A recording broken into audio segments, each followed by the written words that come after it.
like the multi-billion-dollar infrastructure bank that after 5 years has completed not a single solitary infrastructure project. Defund the CBC, which wastes over $1 billion on substandard content that cannot survive in the marketplace because people don't want it. And scour the rest of the government for wasteful spending that we are sure are there after we've seen the government give money away to prisoners, to suspected fraud artists. Do their work, that the Prime Minister actually shut down committees and indeed all of Parliament for almost 2 months to stop them from answering those questions. Then began another 2-month filibuster to block questions. And today, inflation is raging out of control, reaching 4.5%. It's now the highest level since almost 2 decades. Furthermore, the price of the essentials that low-income Canadians require is rising the fastest. For example, housing is up a third, as are gas prices. Food is reaching double-digit increases, especially nutritious food. These are the basics. These are not luxuries, and they form a larger part of the budgets of low-income Canadians. This inflation has been very good for the billionaire class. Of course, they've seen their assets inflate in value. But working-class wage earners have seen their paychecks under attack.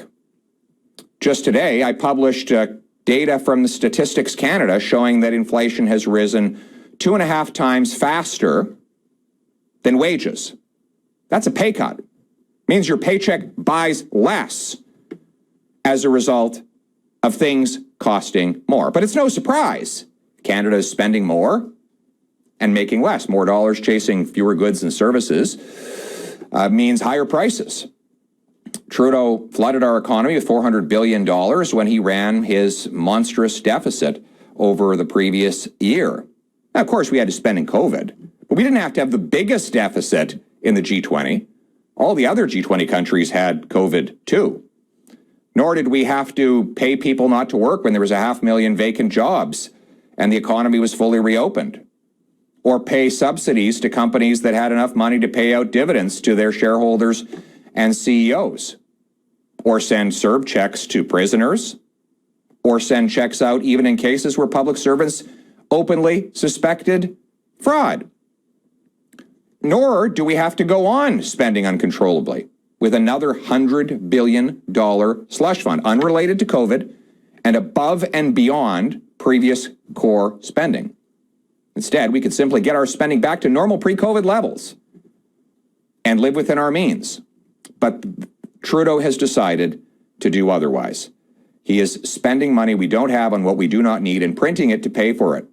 The result is higher prices for all Canadians. The cost of government is driving up the cost of living.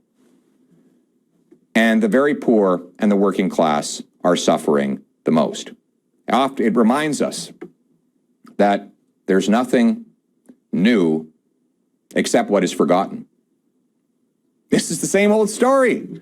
Pierre Elliott Trudeau ran mega deficits in the 70s and 80s, which he paid for by printing money. He drove up the inflation rate to 12%, its highest level in history. What did that do? It killed jobs. It raised unemployment to 12%, raised interest rates to roughly 20%. It pushed 658,000 people into poverty and raised the suicide rate to its highest level in recorded history. Apparently, the misery of not being able to pay your bills, of losing your home, of potentially becoming homeless was so great that many people could not bear to go on. That is the serious human cost of out-of-control inflation. That's why the Mulroney government in 1991 signed a deal with the Bank of Canada to set a new low inflation target, a target that has been in place for 3 decades since. Before Justin Trudeau came along, it was working quite well. Under Mulroney, Chrétien, Martin, Harper, we followed that target and kept inflation. I wish it had been lower, but at least it was not as high as it had been in the earlier Trudeau era.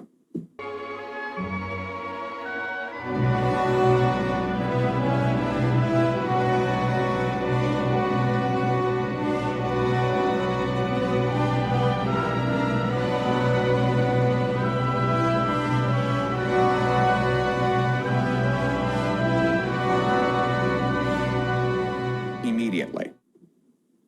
We know how to get inflation under control. Stop spending what you don't have and what you don't need. Cancel the $100 billion slush fund. Eliminate other wasteful spending like the multi-billion-dollar infrastructure bank that after 5 years has completed not a single solitary infrastructure project. Defund the CBC, which wastes over $1 billion on substandard content that cannot survive in the marketplace because people don't want it. And scour the rest of the government for wasteful spending that we are sure are there after we've seen the government give money away to prisoners, to suspected fraud artists, and attempt to give away $500 million to the We organization after that group paid Trudeau's family over $500,000. Get spending under control. Live within your means.